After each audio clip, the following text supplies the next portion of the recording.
Ma femme m'a servi des papiers de divorce, a disparu sans laisser de traces, et des mois plus tard, elle est revenue. Désespérée. Frappant à ma porte pour de l'argent. Salut tout le monde. Moi, 34 ans, j'avais besoin de vider mon sac parce que tout ça me ronge depuis des mois. Ça va être long, alors accrochez-vous. Compte jetable pour des raisons évidentes, vu que certaines personnes connaissent mon compte principal. Toute cette histoire a commencé environ 6 mois avant que ma femme, 36 ans, ne me balance la bombe du divorce. On était mariés depuis 1 an à ce moment-là, ensemble depuis 4 ans au total, et honnêtement, tout était parfait avant que tout ça dégénère. C'était la personne la plus douce que j'avais jamais rencontrée. Toujours en train d'organiser des petites sorties surprises, de me laisser des petits mots mignons dans mon déjeuner. Oui, je sais, on était ce couple-là. Elle était incroyablement attentionnée sur tout. Elle me préparait des repas maison incroyables quand j'avais eu une mauvaise journée au boulot, se souvenait de tous nos anniversaires, même les plus idiots comme notre premier film ensemble. Elle était parfaite. Tout le monde disait qu'on était Gaulle. On ne se disputait jamais vraiment, juste des petites chamailleries de couple. J'étais persuadé que tout allait bien. Nos disputes étaient du genre qui fait la vaisselle ou pourquoi je laisse mes chaussettes traîner. Rien de sérieux. Mais puis, les choses ont commencé à devenir bizarres. Au début, c'était des petits trucs. Comme son soudain intérêt disproportionné pour nos finances. Et je ne parle pas du classique, on devrait peut-être commencer à économiser pour une maison. Non, elle posait des questions ultra précises sur tous nos comptes, nos investissements, même ce que j'avais avant le mariage. Elle n'avait jamais montré le moindre intérêt avant. Je bosse dans la finance, donc elle m'a toujours laissé tout gérer. Et elle n'avait jamais eu à s'inquiéter de l'argent. J'y veillais. Je n'étais pas du genre à claquer du fric ou à cacher des trucs. Je bossais dur pour qu'on soit à l'aise, pour qu'elle n'ait jamais à stresser pour ça. Elle avait accès à tout ce dont elle avait besoin. Si elle voulait quelque chose, je faisais en sorte que ce soit possible. Alors pourquoi, d'un coup, fouiller chaque centime que je possédais? Ce n'était pas son genre. Je me souviens particulièrement d'un soir. On dînait et d'un coup elle commence à me poser des questions sur mon héritage de mes grands-parents. Des questions très détaillées, où il était, dans quel compte, comment il était structuré. Quand je lui ai demandé pourquoi ça l'intéressait soudainement, elle s'est contentée de hausser les épaules. Oh, je pense que je devrais savoir tout ça, on est mariés après tout. Puis elle a commencé à prendre des appels bizarres. Son téléphone sonnait, et hop, elle allait dans une autre pièce en fermant la porte. Je ne suis pas du genre jaloux, mais c'était différent. Elle n'avait jamais fait ça avant. Et quand je demandais qui c'était, oh, du boulot. Ou, une vieille amie. Toujours un truc flou. Les soirées tardives au travail se multipliaient aussi. Elle est chef de projet dans une boîte tech, donc ce n'est pas totalement inhabituel, mais c'est passé de 1 fois par mois à 2 ou 3 fois par semaine. Et voilà le truc qui m'a vraiment fait tiquer, en vérifiant notre relevé de carte de crédit commune, parce que je paie les factures, j'ai remarqué qu'elle ne dépensait rien pour les dîners durant ces soirées. Donc soit elle mangeait une série interminable de repas Tupperware, soit quelque chose ne collait pas. Le truc le plus suspect? Elle a commencé à vérifier compulsivement notre banque en ligne. Plusieurs fois par jour. Je ne l'ai remarqué que parce que je travaille dans une banque et que nos systèmes montrent les activités de connexion. Elle n'avait jamais regardé ça plus d'1 fois par mois avant. Je ne voulais pas être ce mari parano qui voit des signes partout. Mais dans la finance, quand quelqu'un se met soudain à s'intéresser de près à l'argent, c'est rarement innocent. 9 fois sur 10, cette personne prépare quelque chose. J'ai commencé à remarquer d'autres trucs aussi. Comme le fait qu'elle devenait silencieuse dès que je parlais de projets d'avenir. On devait partir en grandes vacances pour notre 2e anniversaire, et à chaque fois que j'en parlais, elle changeait de sujet ou répondait vaguement. Et je ne parle même pas de sa réaction quand j'ai évoqué l'idée de commencer à essayer d'avoir un enfant. Et puis, elle s'est intéressée de manière inattendue à mon emploi du temps, quand exactement je rentrais du travail, quand j'avais des réunions tard. Au début, j'ai pensé qu'elle préparait peut-être une surprise pour notre anniversaire. Mais quelque chose sonnait faux. J'ai commencé à noter tout ça dans mon téléphone. Pas en mode stalker, juste des dates et des détails. Mon boulot consiste à repérer des schémas dans les données. Et quand j'ai relu mes notes après quelques semaines, le schéma était clair, quelque chose se préparait. Je sais que certains vont penser, mec, elle te trompait. Et ouais, l'idée m'a traversé l'esprit. Mais honnêtement, mon instinct disait autre chose. La focalisation sur les finances. Les questions sur mes comptes. Son intérêt pour mon planning. Tout ça semblait trop calculé. Un soir, elle a encore remis ça pendant le dîner, dit, ton 401K, il fonctionne comment exactement? Genre, s'il t'arrive quelque chose, qui en hérite? Elle jouait avec ses pattes comme si c'était une question anodine. J'ai posé ma fourchette. Pourquoi tu me poses toutes ces questions ces derniers temps? J'ai fait quelque chose? Tu m'en veux pour un truc? Elle n'a presque pas levé les yeux. Non, je pense juste qu'on devrait être plus préparé, tu sais? Au cas où la vie nous surprendrait. La façon dont elle l'a dit m'a glacé le sang. J'ai fini par ne plus pouvoir ignorer mon instinct. Alors j'ai fait quelque chose qui me fait encore culpabiliser un peu, même si ça m'a littéralement sauvé la peau. J'ai commencé à me protéger. Discrètement. Oui, je sais comment ça sonne. Comme si je ne faisais plus confiance à ma femme. Crois-moi, j'ai passé des nuits blanches à m'en vouloir rien que d'y penser. Mais quand tu travailles dans la finance, tu vois des gens se faire ruiner parce qu'ils n'ont pas anticipé. Trop souvent. Donc j'ai pensé, mieux vaut prévenir que guérir, non? Première chose, j'ai tout documenté. Absolument tout. Chaque cadeau qu'on s'était échangé. Chaque achat important. Chaque compte commun. Chaque investissement. J'ai même refait la liste de nos cadeaux de mariage. Ensuite, j'ai fait quelque chose qui m'a semblé vraiment sournois à l'époque, j'ai ouvert un compte séparé dans une autre banque. Pas pour cacher de l'argent ou faire quelque chose d'illégal. Juste pour avoir quelque chose à mon nom uniquement. J'y ai transféré mon héritage personnel, environ 50 000, qui était de toute façon un bien séparé. J'ai aussi commencé à garder tous mes reçus et à prendre des photos des objets de valeur dans la maison. Un jour où elle travaillait tard, j'ai photographié chaque truc de valeur. On aurait dit que je faisais un inventaire pour une assurance LOL. Le plus délicat, ça a été les investissements conjoints. On avait un portefeuille commun qu'on avait construit ensemble, et elle ne s'y était jamais intéressée. Mais soudain, elle voulait savoir quand on pouvait liquider, quelles étaient les pénalités pour un retrait anticipé. Tout ça. Alors j'ai commencé à déplacer, lentement mais sûrement, mes contributions personnelles vers des positions plus sécurisées. Rien d'illégal, juste la protection de mes propres biens. Et puis il y a eu un jour qui m'a confirmé que j'avais eu raison de me protéger. Elle est rentrée du travail super excitée à propos d'une excellente opportunité d'investissement dont l'un de ses collègues lui aurait parlé. Elle a commencé à dire qu'on devrait peut-être encaisser une partie de nos investissements à long terme pour ça. Quand j'ai demandé des détails, elle est devenue super vague et sur la défensive. Grosse alerte rouge, non? J'ai aussi commencé à prêter plus attention à nos habitudes de dépenses. Elle avait toujours été raisonnable avec l'argent, pas du genre dépensière. Mais j'ai remarqué qu'elle avait commencé à faire plein de petits retraits sur notre compte joint. Rien de gigantesque qui déclencherait une alerte immédiate, mais une fois additionné, disons que ça ouvrait les yeux. Pendant que je faisais tout ça, je me sentais comme un connard. J'étais censé être un mari aimant, et je me retrouvais à me préparer à ce que tout parte en vrille. Certaines nuits, j'étais allongé, incapable de dormir, me demandant si je n'étais pas juste parano, en train d'inventer des problèmes. Mais ensuite elle ressortait un truc, posait des questions étrangement précises sur nos économies, se demandait à voix haute à quoi ressemble un règlement de divorce, ou racontait que son amie s'était fait complètement avoir lors de sa séparation. Et là, d'un coup, je ne me sentais plus si parano. J'ai même commencé à noter quand elle travaillait tard ou prenait ses mystérieux appels. Juste des dates et des heures dans une note protégée sur mon téléphone. Pas en mode harceleur, mais parfois, tu as juste besoin de preuves que tu n'es pas fou. Ce genre de choses. Le plus dur, c'était de faire comme si tout était normal. Imagine t'asseoir en face de quelqu'un à table, rire, discuter de trucs quotidiens, tout en te préparant en douce à ce que cette personne te plante un couteau dans le dos. C'est épuisant, honnêtement. Et à chaque fois qu'elle faisait un truc adorable ou normal, j'avais encore plus de culpabilité. J'ai vraiment essayé de lui en parler plusieurs fois, de lui demander si quelque chose la préoccupait, si on devait discuter. Mais elle balayait tout d'un revers de main, prétendait que j'imaginais des choses. Rien. Et honnêtement, insister n'aurait fait que la rendre plus prudente, quel que soit son plan. Parfois, la meilleure stratégie, ce n'est pas de confronter, c'est d'observer en silence. Petite parenthèse, certains vont sûrement penser, pourquoi t'as pas juste proposé une thérapie de couple? Eh bien, je l'ai fait. Une fois. Et je n'ai jamais vu quelqu'un refuser aussi vite. Elle a dit qu'on allait très bien et que j'étais juste insécure. Classique gaslighting, non? Et puis tout s'est écroulé un matin. Ces moments qui bouleversent ta vie. Ils ne ressemblent jamais à ceux qu'on imagine. Pas d'orage dramatique, pas de musique inquiétante. Juste un mardi. J'étais assis à l'îlot de cuisine, en train de boire mon café comme d'habitude et de regarder mes mets. Elle préparait des toasts, et je me souviens avoir trouvé bizarre qu'elle soit déjà levée, parce que d'habitude, elle dormait tard les jours où elle bossait de la maison. Puis elle l'a fait. Elle a sorti une enveloppe manie de son sac de travail, l'a posée devant moi comme si elle me donnait le journal du matin. Au début, je n'y ai même pas prêté attention. J'ai pensé que c'était des papiers de la maison ou un truc du genre. Mais ensuite, j'ai vu son visage. Une expression que je n'avais jamais vue. Vide, mais satisfaite. Et là j'ai compris. Je veux divorcer, a-t-elle dit, hyper calme. Comme si elle me demandait d'acheter du lait. Je me souviens que ma tasse était restée suspendue à mi-chemin vers ma bouche. Et pourtant, même si j'avais anticipé quelque chose de grave, ça m'a quand même frappé comme une gifle. J'ai ouvert l'enveloppe. Yep. Des papiers de divorce. Déjà remplis, ne manquait plus que ma signature. Elle préparait ça depuis longtemps, avait sûrement déjà vu un avocat.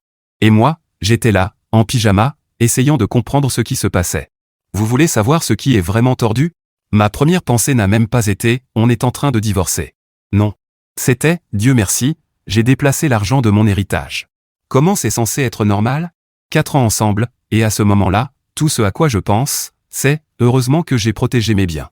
Elle s'est lancée dans un discours tout préparé. Je ne sais pas. Je ne suis plus amoureuse. Les gens changent, tu sais? Ça arrive. Sa voix était plate. Apprise par cœur. Elle ne me regardait même pas. Hier encore, elle était blottie contre moi à regarder n'importe quoi sur Netflix. Et maintenant, elle me servait la version Wish d'une rupture. Je l'ai laissée parler. Sans l'interrompre. Sans réagir. À l'intérieur de moi, mon cerveau déroulait une checklist. Compte séparé? Check. Document d'actifs? Check. Photo des objets de valeur? Check. C'est comme si mes émotions avaient été mises en sourdine et que mon instinct de survie avait pris le volant. Quand elle a fini, elle est restée là, à m'observer, attendant une explosion. À la place, j'ai pris une gorgée de mon café devenu froid, posé ma tasse et dit « d'accord ». Son expression était incroyable, comme si j'avais ruiné la scène qu'elle avait répétée dans sa tête. Elle a cligné des yeux, soufflé « c'est tout? D'accord ?» J'ai haussé les épaules. « Tu ne veux même pas savoir pourquoi ?» J'ai soupiré, les regardé. « C'est parce que je ne t'en donnais pas assez? Ou parce que je ne t'ai pas donné ce que tu méritais ?» Son visage a changé. Surprise, puis autre chose. Indéchiffrable. « Non », a-t-elle dit en secouant la tête. « Ce n'est pas ça. Tu as été bon avec moi. Je ne sais pas. Je ne veux juste plus être marié. Je ne veux plus être engagé comme ça. » Une réponse, sans en être une. Rien qui fasse sans. Et ça confirmait ce que je savais déjà, elle cachait quelque chose. Le silence a traîné, puis j'ai dit, je vais faire vérifier les papiers par mon avocat. Une fraction de seconde, panique dans ses yeux. Juste un flash, avant qu'elle ne remette son masque. Oh. Tu as déjà un avocat? Ouais. Elle a forcé un sourire. Super. C'est bien. Pas besoin de rendre ça plus difficile qu'il ne faut. Bien sûr. Je suis sûr que c'est la vraie raison de toute cette précipitation. Alerte rouge numéro 478. Je ne ressentais rien. Juste du froid. Mais cette conversation a continué de résonner dans ma tête pendant des jours. Le reste de la matinée était surréaliste. Elle est allée travailler dans son bureau à domicile et moi je suis resté à la cuisine, fixant ces papiers qui disaient en gros « Eh, ta vie est finie ». Alors j'ai fait ce que n'importe quel adulte rationnel ferait, j'ai appelé le boulot pour dire que j'étais malade, et j'ai passé la journée au téléphone. D'abord mon avocat, puis ma banque, pour vérifier mes comptes. Le plus étrange? On a quand même dîné ensemble ce soir-là. Qui fait ça? Manger du poulet sauté avec quelqu'un qui t'a servi des papiers de divorce le matin même? Mais on l'a fait. Dans un silence ultra gênant. Comme si c'était normal. J'ai dormi dans la chambre d'amis cette nuit-là. Mon choix. J'avais besoin d'espace. Allongé là, fixant le plafond, je me demandais quel était son vrai plan. Parce que la manière dont elle avait fait tout ça, ça ne collait pas. Le divorce s'est passé étonnamment bien. Probablement parce que je n'ai rien contesté. À quoi bon se battre pour garder quelqu'un qui ne veut pas rester? J'ai gardé la maison, je lui ai racheté sa part, on a partagé nos comptes communs. Rien de spécial. Puis les choses sont devenues étranges. Vraiment étranges. 2 semaines après la finalisation du divorce, elle a disparu. Et je ne veux pas dire elle ne répond plus à mes appels. Je veux dire, puis. Plus là. Off the grid. Au début, je n'ai même pas remarqué, on venait de divorcer, pourquoi je la suivrais? Mais ensuite, ses amis ont commencé à m'appeler. Apparemment, elle avait quitté son boulot. Un matin, elle est entrée, a posé sa démission, et est partie. Pas de préavis. Pas d'explication. Rien. Même son patron m'a appelé. On avait déjà dîné plusieurs fois avec son patron et sa femme, et voilà qu'il m'appelait pour demander si tout allait bien. Je me souviens d'être resté planté dans ma cuisine en pensant, mais comment je le saurais? On est littéralement divorcés. Sa meilleure amie, Kate, m'a ensuite appelé en larmes parce que mon ex l'avait bloqué partout. Pas juste sur les réseaux sociaux, son numéro, son email, tout. Et ce n'était pas seulement Kate. Elle avait bloqué tout le monde. Tout son groupe d'amis, ses collègues, même sa prof de yoga, celle chez qui elle allait depuis 3 ans, m'a envoyé un message pour comprendre ce qui se passait. J'ai commencé à creuser un peu. Oui, je sais, j'aurais peut-être dû rester en dehors de tout ça. Son téléphone était déconnecté. Ses comptes sur les réseaux sociaux? Supprimés. Pas désactivés, supprimés pour de bon. Même ses comptes email avaient disparu. C'était comme si elle essayait d'effacer son existence. Le plus dingue? Ses amies étaient vraiment inquiètes, du genre à penser qu'il lui était arrivé quelque chose. Elle m'appelait sans cesse, mais je leur répétais que je n'avais plus rien à voir avec elle. Son frère, avec qui j'étais assez proche, n'a jamais répondu à mes appels. Ses parents non plus. Et ça, c'était vraiment bizarre, parce que sa mère et moi étions super proches. Elle m'appelait son office bonus. Mais maintenant? Silence radio. Évidemment, il savait quelque chose. Mais il ne disait rien. 1 mois après sa disparition, j'ai découvert qu'elle avait aussi fermé tous ses comptes bancaires. Pas transféré l'argent, fermé. Le directeur de la banque, petite ville, tout le monde connaît tout le monde, m'en a parlé en passant, alors que je faisais des papiers. Il m'a dit qu'elle était venue, avait tout clôturé, était repartie avec un chèque de banque. Sans dire où elle allait. Le truc le plus étrange dans tout ça? Je n'étais même pas surpris. Choqué, oui. Mais pas surpris. C'était comme si tous ces mois de comportements bizarres avaient conduit à ce grand final. Les questions sur les finances. Les appels mystérieux. Son obsession soudaine pour mon emploi du temps. Elle avait tout planifié. Ses amis ont fini par abandonner leurs recherches. Que pouvait-elle faire? Elle ne voulait clairement pas être retrouvée. Mais les théories, elles, n'ont jamais cessé. Chaque fois que j'en croisais une en ville, elle avait une nouvelle hypothèse sur l'endroit où elle se trouvait ou ce qu'elle faisait. Moi, j'ai essayé de reconstruire ma vie. Je n'avais pas d'autre choix. Une maison à entretenir, un boulot à gérer, une vie à vivre. Et honnêtement, j'ai fini par l'oublier. Ou plus exactement, j'ai arrêté de penser à elle. Environ 5 mois après sa disparition, j'allais plutôt bien. Je me suis mis à la salle, ouais, cliché du mec divorcé, je sais. J'ai eu une promotion.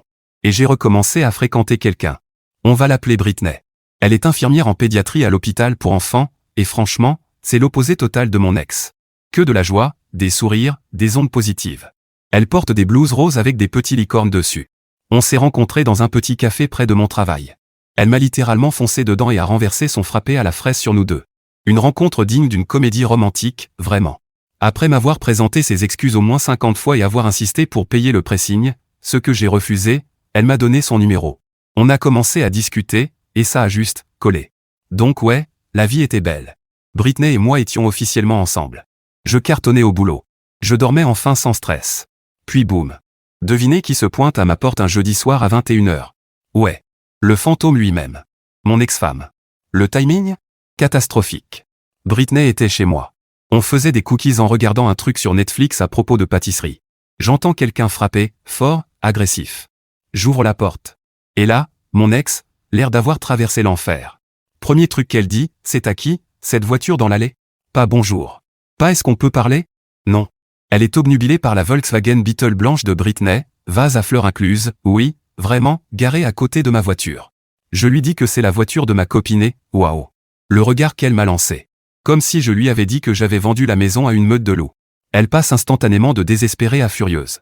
Et au lieu de m'expliquer où elle a été pendant 5 mois ou pourquoi elle se pointe maintenant, elle commence à me reprocher d'avoir avancé trop vite. Jean, pardon? Tu m'as servi des papiers de divorce du jour au lendemain, puis tu as disparu de la surface de la terre, et tu es fâché que je sorte avec quelqu'un? J'entends Britney dans la cuisine, sûrement en train de se demander ce qui se passe. La scène est surréaliste. Mon ex est là, dans l'embrasure de ma porte, en train de hurler que je ne l'ai jamais aimé si j'ai pu tourner la page si vite. Puis elle voit Britney venir voir ce qui se passe. Britney, âme pure et adorable, lui fait un petit signe et dit « Bonjour », avec son sourire habituel. Mon ex éclate de rire. Elle se tourne vers moi, sérieusement? C'est ton type maintenant?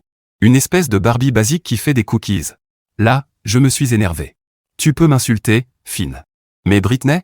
C'est littéralement la personne la plus gentille que j'ai jamais rencontrée. Elle fait du bénévolat dans des refuges et pleure devant les films Disney. L'attaquer, c'était trop.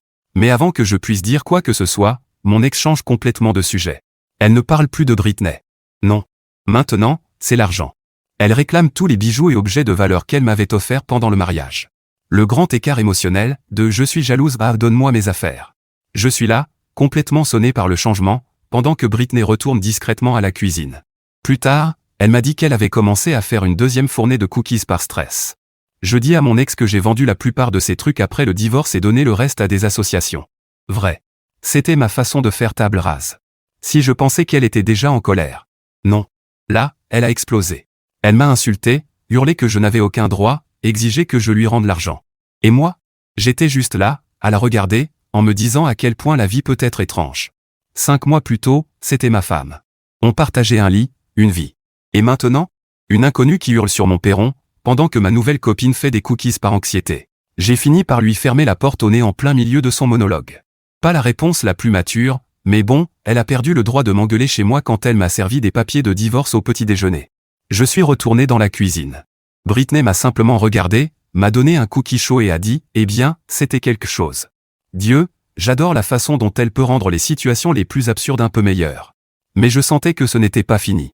L'expression de mon ex en partant, non. Elle reviendrait. 3 jours après ce que Britney appelle maintenant l'incident des cookies, mon téléphone se met à vibrer vers 23h. Un numéro que je n'avais pas vu depuis des mois. Mon ex-beau-frère, Mike. Petit rappel, on était super proches. Match de football, café après le travail, bref. Et puis après le divorce, il m'a bloqué partout. Sans même un message d'adieu. Ça m'avait blessé plus que prévu. Donc voir son numéro, bizarre. J'aimerais dire que j'ai été mature, mais non. La première chose que j'ai dite a été « Ah, donc tu sais encore comment utiliser un téléphone ?»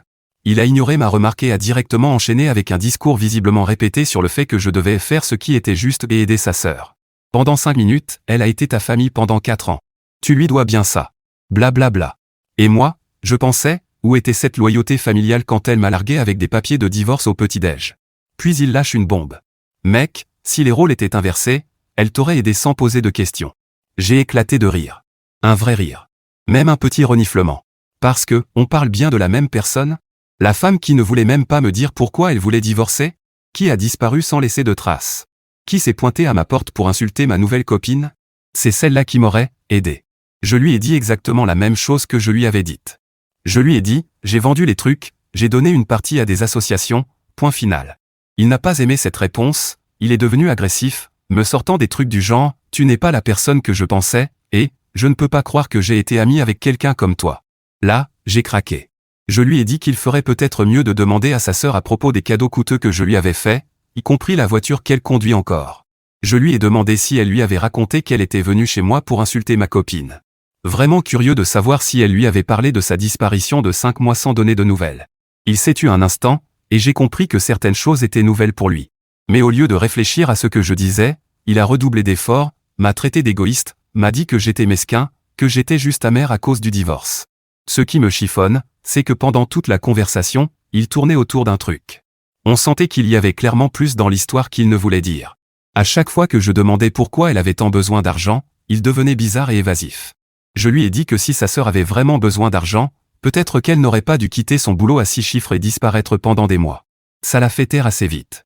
Ensuite, je lui ai asséné le vrai coup de grâce, sa sœur ne valait pas qu'on reste mariés pour elle, mais au moins je pensais que notre amitié avait été sincère. Je me suis trompé. Il a raccroché. Je l'ai bloqué aussi, pourquoi pas. Toute sa famille m'avait bloqué des mois plus tôt. Autant rendre l'appareil. Britney est restée dormir chez moi cette nuit-là. Elle dort chez moi la plupart des soirs maintenant. Un truc qui a probablement énervé mon ex. Elle a compris que quelque chose n'allait pas. Au lieu de me forcer à en parler, elle a lancé notre série Réconfort, commandé une pizza de nuit. Cette fille, je jure, elle comprend tout. Mais coucher là cette nuit, alors que Britney dormait à côté de moi, je n'arrivais pas à me sortir de la tête à quel point tout ça était étrange. Mon ex disparaît pendant des mois, puis revient pour réclamer de l'argent. Son frère, qui ne m'avait pas parlé depuis le divorce, appelle soudain pour me culpabiliser et me demander d'aider sa sœur. Rien n'avait de sens. Quel genre d'ennui nécessitait autant d'argent? Et pourquoi n'avait-elle pas vendu la voiture que je lui avais achetée si elle était si désespérée? Cette nuit-là, moins de 24 heures après le drama avec Mike, je reçois un texto à 4 heures du matin, elle ne m'écrit à 4 heures du matin que si quelque chose ne va vraiment pas, non. C'était un long paragraphe disant qu'elle voulait me voir une dernière fois, qu'elle me dirait tout, la vérité entière cette fois. Mon premier réflexe a été d'ignorer. J'en avais marre de ce cinéma. En plus, Britney et moi avions prévu d'aller au marché fermier ce jour-là, mais quelque chose dans ce message sonnait différent de ces textos exigeants habituels. Peut-être l'heure. Peut-être la façon d'écrire. En tout cas, c'était désespéré. Je l'ai montré à Britney au petit déjeuner. Elle dort presque tous les soirs chez moi, a presque pris la moitié de mon placard avec ses blouses colorées. Tu sais ce qu'elle a dit? Chérie, il te faut une fermeture. Va l'écouter. Elle m'a embrassé la joue et m'a dit qu'elle irait au marché fermier avec sa sœur. Parfois, je me demande ce que j'ai fait pour mériter quelqu'un d'aussi compréhensif. Alors j'ai accepté de voir mon ex. Je lui ai demandé de venir dans un café en centre-ville, territoire neutre et toujours bondé, pour éviter la scène. Quand elle est entrée, je l'ai à peine reconnue. Elle faisait peine à voir, l'air épuisé, comme si elle n'avait pas dormi depuis des jours. Fini la femme en tailleur et en costume que j'avais épousée. Elle était en survêtement et semblait avoir beaucoup pleuré. Elle s'est assise et, pendant 1 minute, n'a fait que regarder ses mains. Puis elle a commencé à parler, et putain, les gars. Il s'avère qu'elle trompait, mais pas d'une façon banale. Elle avait une liaison avec quelqu'un rencontré à sa réunion du lycée. Je me souviens qu'elle avait insisté pour y aller seule, environ 6 mois après notre mariage, qu'elle s'était reconnectée avec un ex, et apparemment, ils avaient ressenti une connexion incroyable. Après le divorce, ils ont décidé de se lancer dans leur vie de rêve. Le mec l'a convaincu qu'il devait acheter une ferme. Une ferme. Mon ex, qui se plaignait si sa manucure était abîmée, a décidé de devenir agricultrice. Ils ont pris tout l'argent de son règlement de divorce et acheté une propriété dans un autre état. Là, je l'ai arrêté net. Attends, dis-je, tu as quitté ton job à 6 chiffres pour devenir agricultrice? Elle avait l'air embarrassée. Il s'est avéré qu'aucun des deux ne savait rien à l'agriculture. J'ai ri. Ils avaient une vision romantique de « vivre de la terre », mais la réalité les a rattrapés. Ils ont dû engager de vrais fermiers pour faire tourner la ferme, et ça a bouffé leur argent rapidement. Mais ce n'est pas tout. Tu te souviens pourquoi elle était si désespérée pour de l'argent? Eh bien, elle est enceinte. Du gamin de « Farm Boy ». Ils ont cramé leurs économies pour maintenir la ferme en marche, et maintenant ils sont fauchés avec un bébé en route. Voilà pourquoi elle est revenue, pour des factures médicales et des affaires pour le bébé. Je suis resté là 1 minute à digérer tout ça. La femme qui refusait d'avoir un chien parce que c'était trop de responsabilité vient d'annoncer qu'elle attend un enfant d'un pseudo-fermier qu'elle connaît depuis à peine 1 an. C'était si absurde que j'ai éclaté de rire. Elle n'a pas apprécié. Elle s'est mise à pleurer, disant qu'elle savait qu'elle avait tout gâché, qu'elle avait fait une énorme erreur, qu'elle avait trop honte pour dire à qui que ce soit où elle était, et que c'est pour ça qu'elle avait coupé les contacts. Sa famille savait quelques bribes, mais pas toute l'histoire, surtout pas à quel point la ferme était en train de couler. Puis elle m'a demandé si je considérais lui donner une seconde chance, qu'elle avait réalisé son erreur, que Farm Boy n'était pas celui qu'elle croyait, qu'il lui manquait notre vie. Je l'ai regardée pleurer dans ce café, enceinte du bébé d'un autre, me demandant de la reprendre, et je n'ai rien ressenti. Enfin, pas tout à fait, j'ai ressenti de la gratitude. Reconnaissant qu'elle m'avait servi ses papiers de divorce, reconnaissant qu'elle m'avait montré son vrai visage.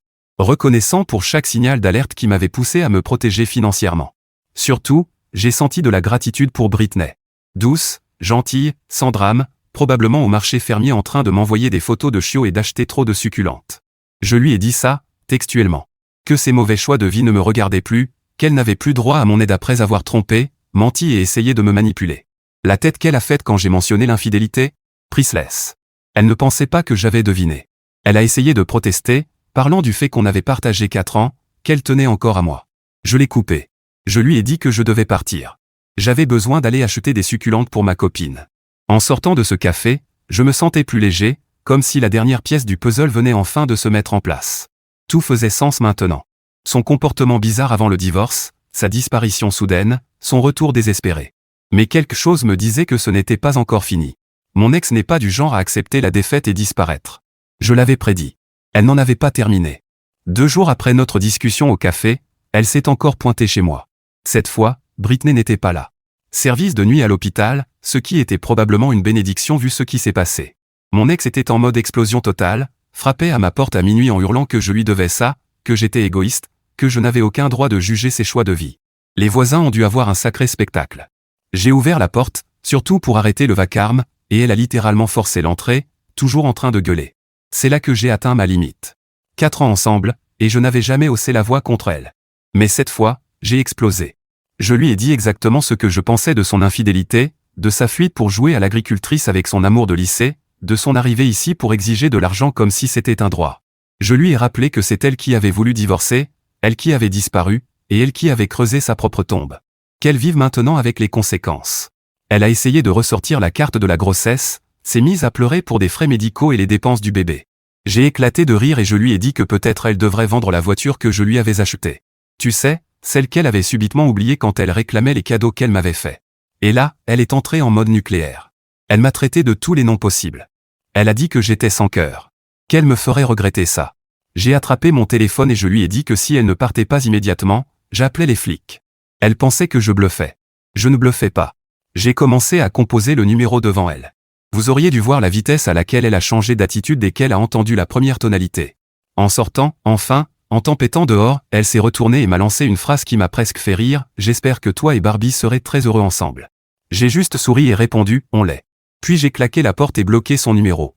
Ensuite, j'ai envoyé un message à Britney, qui était en pause, pour lui dire ce qui s'était passé. Sa réponse? « Tu veux que je ramène des donuts après mon service? Le sucre rend tout meilleur. » Et tu sais quoi? Elle avait raison. Pas seulement pour les donuts, pour tout. Tout est meilleur maintenant. Bien meilleur que ça ne l'a jamais été avec mon ex. Parfois, la meilleure vengeance, ce n'est pas de se venger. C'est d'être heureux. Eddie, pour ceux qui demandent, oui, Britney et moi sommes toujours ensemble. Non, je n'ai plus eu de nouvelles de mon ex depuis cette nuit-là. Oui, Britney fait toujours des cookies incroyables. Et oui, le rebord de notre fenêtre de cuisine est maintenant rempli de succulentes. La vie est belle.